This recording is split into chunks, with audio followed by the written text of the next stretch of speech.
পাকিস্তান আমলে কমিউনিস্ট পার্টিকে নিষিদ্ধ করা হয়েছিল।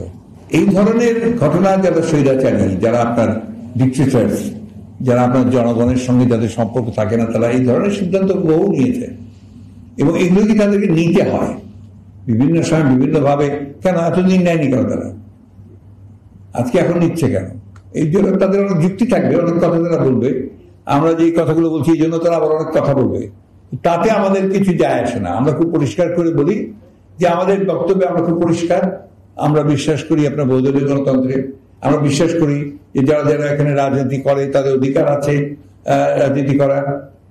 এখন জনগণের দায়িত্ব হচ্ছে সেটা যে কার রাজনীতি সে গ্রহণ করবে, কার রাজনীতি সে গ্রহণ করবে না।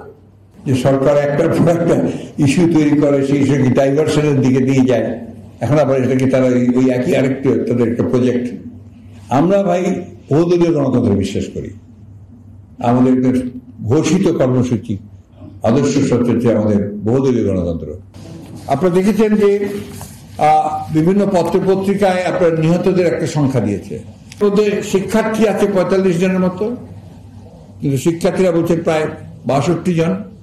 দোকান, হোটেল, বিক্রয় কেন্দ্র ইত্যাদি কর্মী তারা 25, ক্ষুদ্র ব্যবসায়ী ও হকার 16, দিনমজুর ও সমজাতীয় 11, গাড়ি, ট্রাক, রিক্সা, ভ্যান চালক সহকারী 13, পুলিশ ও আনসারও মারা গেছেন 4 জন, সাংবাদিক মারা গেছেন 4 জন, চাকরিজীবী মারা গেছেন 8 জন, পোশাক শ্রমিক ও কর্মী মারা গেছেন 5 জন, অন্যান্য 19 জন।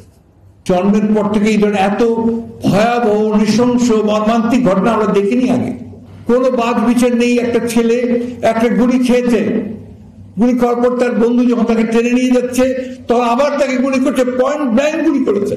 এই দৃশ্য আমাদেরকে দেখতে হচ্ছে, এই কথা আমাদেরকে শুনতে হচ্ছে। তারপর আমরা বলবো এটা একটা রাষ্ট্র, তারপর আমরা বলবো এটার জন্য আমরা যুদ্ধ করেছিলাম 1971 সালে, তারপর আমরা বলবো যে এটাকে আমরা একটা গণতান্ত্রিক দেশ হিসেবে প্রতিষ্ঠা করতে চাই। তারপর তাদের এই সমস্ত কথা আমাদের শুনতে হবে, নাটক শুনতে হবে। ছেলেরা তো বেশি কিছু চায় না, তারা কোটার একটা অধিকার চেয়েছে। আপনাদের সঙ্গে আলোচনা করার জন্য বলেছে যে আসুন আমরা আলোচনা করি, সেটা আপনারা করেননি, আলোচনা করার চেষ্টাও করেননি।